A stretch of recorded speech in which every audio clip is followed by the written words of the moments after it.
How to earn money on TikTok. Welcome back mga ka-Teenage. This tutorial is for TikTok creator na meron ng TikTok account and 600 followers. First is go to TikTok Studio and then TikTok Shop for creator. Meron na akong tutorial kung paano mag-setup ng TikTok Studio. And then go to Product Marketplace. Dito sa taas, makikita mo yung top selling product at trending shop. Pag swipe mo sa baba, ito yung mga recommend ni TikTok para sa'yo. Madalas yung pinipili kong product ay yung maraming sold at maganda yung reviews. Mas okay din kung yung product ay malaki yung commission. Katulad nitong eyeshadow book. Meron siyang 40.90 pesos na commission. Pwede din naman kahit konti yung commission. Kahit konti lang yun ay pag pinagsama-sama mo ay malaki na rin. Kung meron naman tayong hawak na product ay pwede tayo matuto dito sa mga creators na to. Click mo lang yung mga video nila dito sa baba. Dito makakakuha ka ng idea kung paano sila mag-review ng product. Paano if wala tayong product na hawak?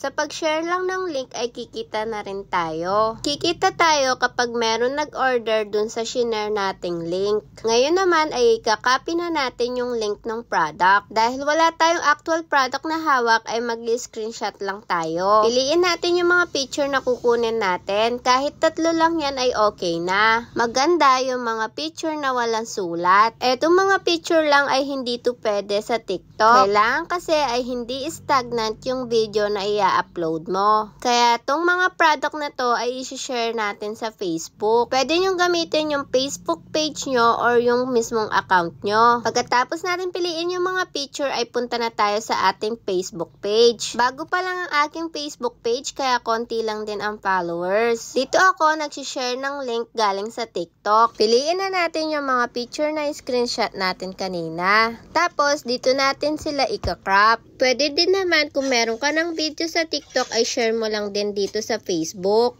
para marami tayong chance na kumita. After natin ma-crop, dito natin ipipaste yung link at maglalagay lang din tayo ng magandang caption. Kailangan yung caption natin ay maiksi lang din. So, ang ilalagay ko na lang dito ay 5-in-1 makeup kit. Kung madalas kayo nagpe-Facebook ay marami kayong makikitang ganito na Facebook page. Madalas, maikli lang yung mga caption na nilalagay nila. Matagal na akong nag-start sa pagiging TikTok affiliate. Natigil lang dahil sobrang busy. Meron na rin akong kinita noon at nakapag-withdraw na rin ako. Kung wala ka pang kinikita hanggang ngayon ay okay lang yan. Huwag ka mawalan ng pag-asa. Marami ka din makikitang ways kung paano dumami yung viewers mo at paano dumami yung followers mo sa TikTok. Pwede mo din i-share itong post na to sa mga groups para maraming makakita. Once na meron nag-order dun sa pinost natin, ay hindi automatic papasok yung kita mo. Maghihintay ka muna ng ilang days bago pumasok yung kita mo. Kung gusto mo naman magkaroon ng sample, ay pwede tayo mag-request sa shop. Pindutin nyo lang tong free sample at makikita nyo na yung mga product na pwede nyong i-request. May limit din ang pagre-request ng product every week. Pero unahan ko na kayo mga ka-teenage. Madalas kasi hindi na-approve yung mga request natin kapag